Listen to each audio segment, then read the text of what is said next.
Good evening, everyone, and welcome to the 2024-2025 school year. My name is Mr. Stitt, and I'm beyond excited to be your student's 6th and 7th grade English Language Arts teacher this year at Montford. We have a great year planned, lots of amazing texts that we're going to read, lots of good essays we're going to write, amazing speeches we're going to give to one another, and I would love to take a moment to introduce myself as well as tell you some things about the class, and then more than anything, I want to hear your questions tonight. So let's jump right in and get started.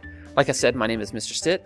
This is my 14th year as an educator. This is my 4th year at Montford. I love teaching English language arts. I think it's a life skill that every student needs to have, the ability to communicate and write effectively.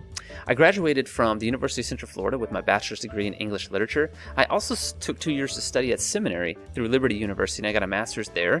And I'm currently working on another master's degree through the University of West Florida in English literature because someday I hope to teach college. And so that's kind of my current career path goals. I'm married to my best friend of 13 years. And we have 2 lovely children. Our oldest, she's 6 years old. Her name is Violet. And our youngest, she just turned 2. Her name's Tallulah.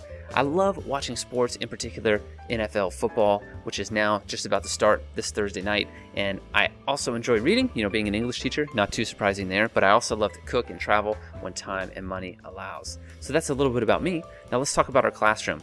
So supplies. It's important that your students have supplies that they can learn with.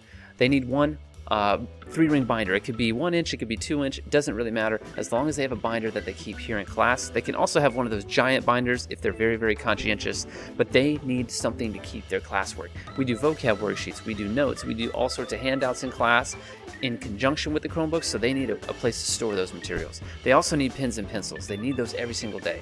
I have some in class if they absolutely need them, but it's easier if they can just pull one right out of their backpack. And absolutely essential is their Chromebook. We do so much digital work on our computers. Our textbook is digital. Our Canvas, where we do tests and things, is also digital, and they need that Chromebook to be charged. So if you can get in the habit of helping them charge it every single night or bring that charger along with them in case they need it, that would be amazing. One big thing that I would suggest, because I know me personally, I do not like using the trackpad on the Chromebook. I like a personal mouse for myself. It makes things a lot easier and faster. So I would encourage your students to have a wireless mouse, something that connects using Bluetooth. But again, that's just a suggestion, not an absolute requirement. So how can you help your student be successful? The biggest things you can do to help: consistently check focus grades. Please be on your students. I know this is the time in their life where they want a little bit of space and they don't want you breathing down their neck all the time, but students are not always the most conscientious. So please help them check their focus grades consistently. Also, consistently ask your student about their sustained silent reading book. We do set aside 1 period per week to do our silent sustained reading book, but they are required to read 1 book every 9 weeks, and I would prefer this to be a chapter book or a chapter book that's nonfiction. And this has to be a 250-page book or more. This cannot be some small graphic novel. This needs to be a substantial book for 7th grade and 6th grade advanced students. I would prefer chapter books, like I mentioned, that are fiction-based. And essentially what they're going to have to do, they're going to have to do a book talk with Mr. Stitt as their final grade, and your child has to convince me that they read the book. So one thing that you can do to help is constantly be talking about this book and ask them questions about it as well. Convince them that, or have them convince you that they are reading the book.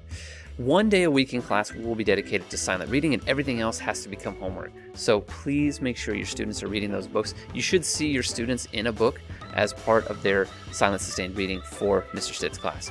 Encourage your students to read their SSR book at home. Maybe they are waiting for dinner to be prepped, or maybe they're in a car. That's a great place to read, because class time may not be enough time for them to finish their book. Also, I highly encourage you to continue to teach your students about respect and honoring others. So honoring Mr. Stitt when he's speaking, not interrupting, honoring their classmates, not touching their things, and being just a respectful, kind young person. This helps good behavior and helps the class move efficiently. So that's a way that you can help from home. Well, I thank you so much for everything that you do for your student. I know this is a very trying time in their life, transitioning from being a child to being a teenager. So I really love and appreciate everything that you're doing. Again, my name is Mr. Stitt. My email is stittd@leonschools.net, and my school phone number is 850-412-8900, extension 2711. Email is the best way to connect with me. It's the fastest, but you can also give me a call here at the school. Thank you again for coming tonight and investing in your student. And now I would love to hear questions from you. Thanks again.